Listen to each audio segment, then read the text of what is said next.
The uncomfortable truth is that most people in their lives are unknowingly surrounded by individuals who are actually mirrors reflecting their deepest insecurities back at them. What's even more unsettling is that this phenomenon is not just a coincidence, but rather the result of a subconscious tendency to attract others who embody our darker aspects. Have you ever found yourself constantly drawn to partners, friends, or even mentors who seem to have the same issues, insecurities, or habits as you do, yet despite all the warning signs, you just can't seem to move on or let go?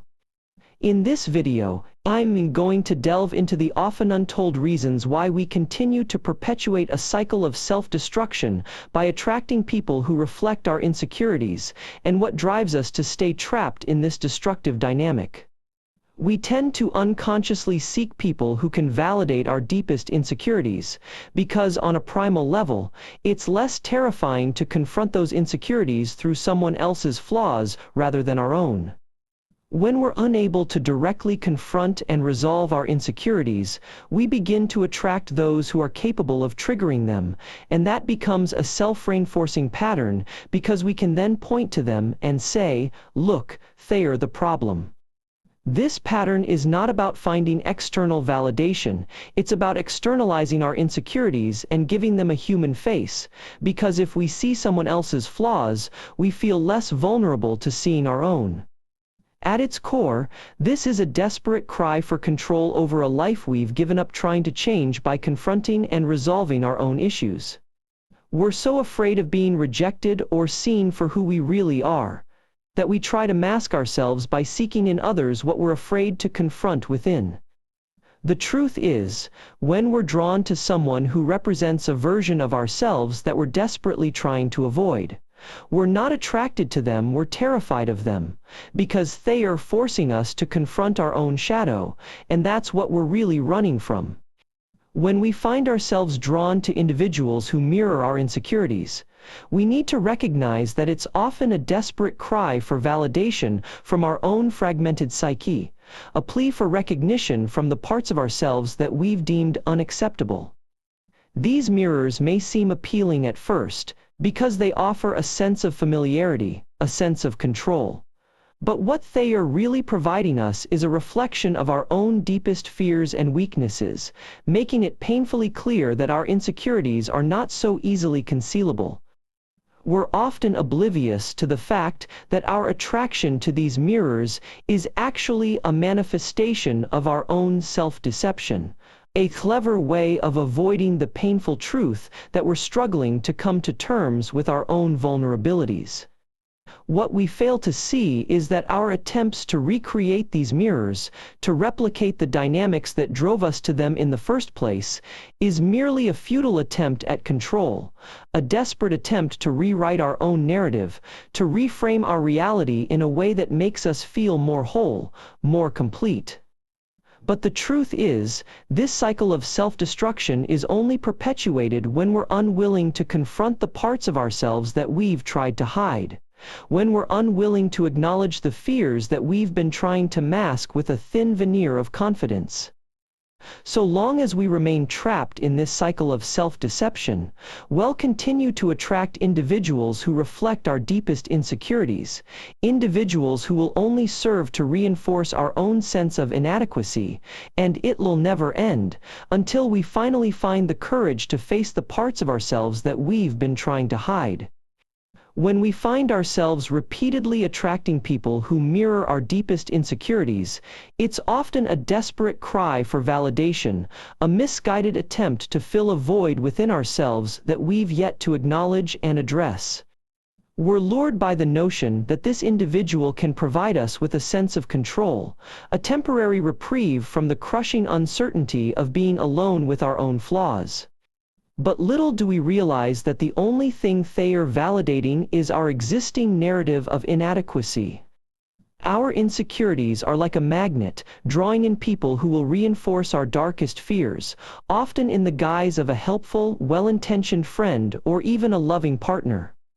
The reason we're so drawn to these individuals is that they embody our own self-deceived vision of what we hope to be, rather than what we truly are.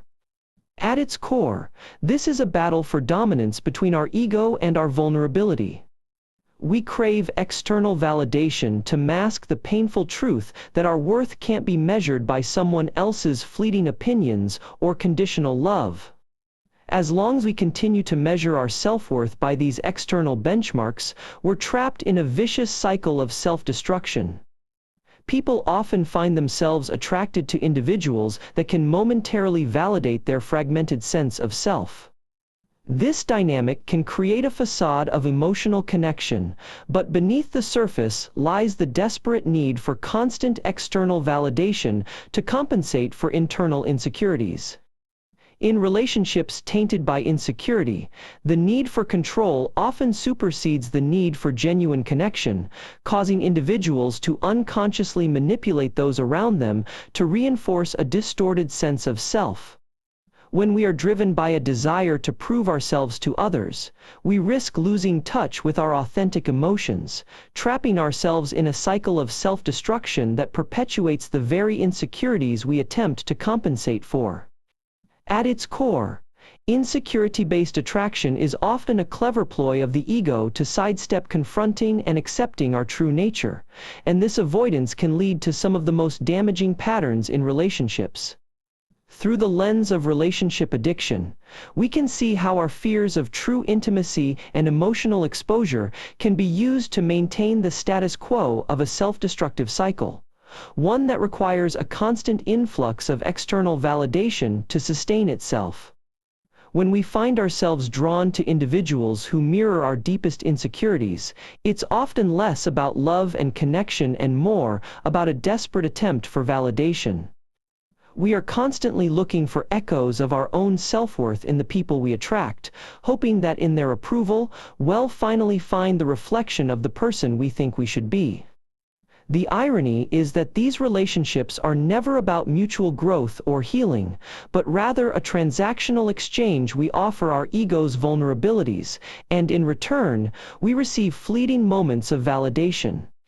It's a vicious cycle where our insecurities are fed by others, and we in turn consume them, reinforcing the very same fears that led us to these relationships in the first place. The reason we're so drawn to others is not because of who they are, but because of the narrative they provide about us, a narrative that's carefully crafted by our ego to conceal the depths of our own vulnerability. By constantly seeking validation from others, we're inadvertently giving away control, trading our genuine sense of self for a precarious existence of people-pleasing and self-deception, where the most painful truths about ourselves are forever shrouded in the mirage of someone else's approval. In conclusion, the patterns we've explored in this video expose a profound yet often subconscious mechanism that can sabotage our relationships, happiness, and overall well-being. By acknowledging and breaking free from this cycle, we can embark on a journey of authentic growth and connection.